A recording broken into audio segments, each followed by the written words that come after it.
அனைவருக்கும் இனிய காலை வணக்கம் நண்பர்களே. உங்கள் ஸ்ரீ பாலாஜி என்சி பானவரம். இன்றைக்கி நம்ம வீடியோவில் என்ன பார்க்க போகிறோம்னா, ரொட்டேட்டர் பிளேடை எப்படி ப்ராப்பராக மாற்றுறது, அதாவது ரொட்டேட்டர் பிளேடு மாற்றும் முறையை பற்றி சொல்ல போகிறோம். இப்போ பார்த்தீங்கன்னா எல்லா ரொட்டேட்டர்லேயும் எல்லா பிளேடும் கட்ட பிறகு இந்த ஓரம் அந்த ஓரம் வந்து 3 பிளேடு மாட்டியிருப்பாங்க ஒன் சைடில், ரைட் ஆர் லெஃப்ட்டில்.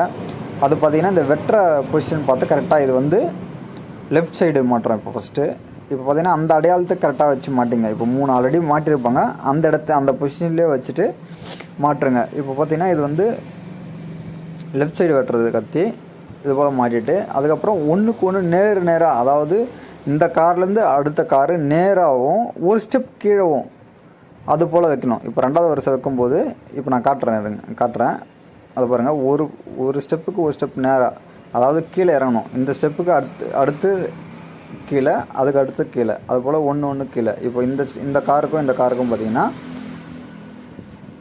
இப்போ மாட்டி வச்சுக்கிறேன் பாருங்கள். இப்போ அடுத்து பார்த்தீங்கன்னா இப்போ 3வது ரூபா மாட்ட போகிறேன், 3வது பிளாஞ்சில் மாட்ட போகிறேன். 1 2 3. இப்போ பார்த்தீங்கன்னா மேலே வச்சா அது தப்பாக வரும். இப்போ பாருங்கள், வச்சு காட்டுறோம் பாருங்கள். இப்போது மேலே வச்சோமா அது கிராஸில் வரும். அதனால் இதுலேருந்து ஃபஸ்ட்லேருந்து ஒரு டவுனு, அப்புறம் 3வதும் அதுக்கு விட ஒரு டவுனு, ஒவ்வொரு ஸ்டெப் டவுன் போட்டோமா ஸ்க்ரூ டைப்பில் சுற்றும். அதாவது நல்லாயிருக்கும். இந்த லோட் ஆகிறது அது போல் இதெல்லாம் இருக்காது. அதே போல் பார்த்திங்கன்னா போல்ட்டு போடுறது வந்து இந்த மெத்தட்லேயே போடுங்க. இப்போ பார்த்தீங்கன்னா சுற்றுறது பார்த்திங்கன்னா இந்த பக்கம் தான் சுற்ற போகுது, ஓகேங்களா? அப்படி சுற்றும் போது ரன்னிங் டைட் ஆகும். அதாவது லூஸ் ஆகி கழன்ற இந்த கம்பெனிலாம் எதுவுமே இருக்காது.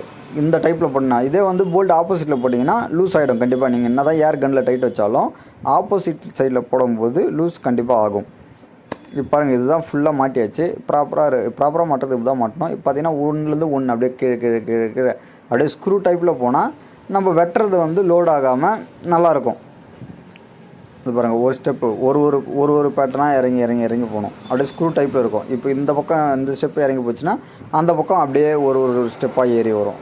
அப்படி இருக்கும்போது என்ன ஆகும்னா, நம்ம புழுதியோ சேடையோ ஓட்டும் பொழுது லோடு ஆகாமல் நன்றாக இருக்கும், மண் பிடிக்காமல். இது போல் மாட்டினா ஆயில் சீலும் அவ்வளோ சீக்கிரம் போகாது. அது எந்த பிராண்டாக இருந்தாலும் சரி, ப்ராப்பராக